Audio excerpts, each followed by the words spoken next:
Di masa lalu, suatu tempat di Pulau Sulawesi, pernah disebut sebagai negeri timur laut atau Isanapura. Dalam teks Cina kuno, Sui Su, kitab sejarah dinasti Sui, yang disusun oleh Wei Zheng, antara tahun 580 sampai 643 Masehi, terdapat informasi bahwa negara Zenla atau Chenla, pada sekitar awal abad ke-7 diperintah oleh Ziduo Sina dan Yishainak Xiandai, yang ibu kotanya disebut Isanapura. Nama Isanapura oleh para sejarawan dianggap berasal dari bahasa Sanskerta, Isana, yang berarti timur laut. Anggapan ini sangat mungkin berasal dari pemahaman konsep Dikpala yang terdapat dalam tradisi Hindu.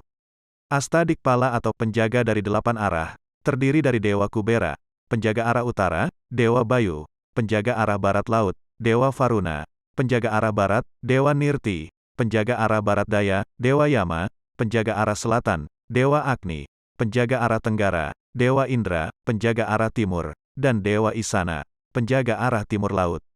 Dalam kitab suci Hindu, nama Isana diberikan kepada Siwa. Isana menandakan bentuk halus Siwa yang mewakili pengetahuan transendental. Vastu Sastra yaitu sistem arsitektur tradisional Hindu, menekankan bahwa Isana disa atau arah timur laut, mewakili kesejahteraan dan pengetahuan. Dalam tradisi Hindu, utara melambangkan kekayaan dan kebahagiaan sedangkan timur melambangkan pengetahuan dan kedamaian. Isana adalah kombinasi dari keduanya.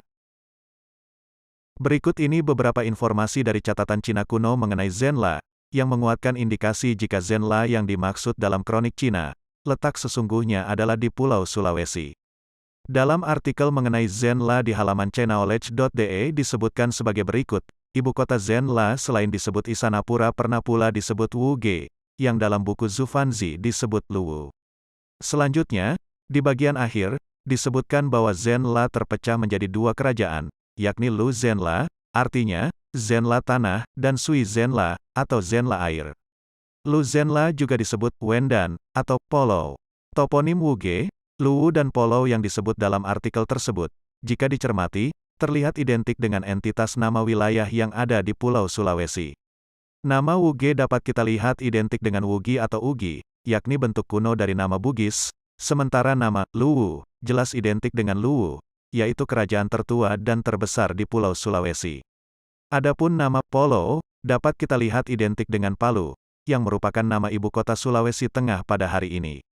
Demikianlah, singkat cerita, negeri timur laut yang diisyaratkan oleh letak Hajar Aswad di sisi timur laut Ka'bah, merujuk pada suatu tempat di Pulau Sulawesi.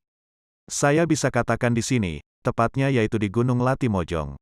Hajar Aswad yang berarti batu hitam, persis sama dengan makna nama tradisional Gunung Latimojong, yaitu Buntu Batu Lotong, yang artinya Gunung Batu Hitam. Masyarakat lokal yang hidup di kaki gunung umumnya menggunakan nama ini untuk menyebut Gunung Latimojong. Hajar Aswad dalam riwayatnya, disebut berasal dari surga. Ini juga, ada kesamaan dengan makna nama puncak tertinggi Latimojong yaitu, Rante Mario, yang artinya, tanah bahagia. Kata Rante, artinya, tanah atau dataran, sementara kata Mario, artinya, bahagia. Kita dapat melihat bahwa makna nama Rante Mario ini merupakan bentuk kalimat naratif untuk kata surga.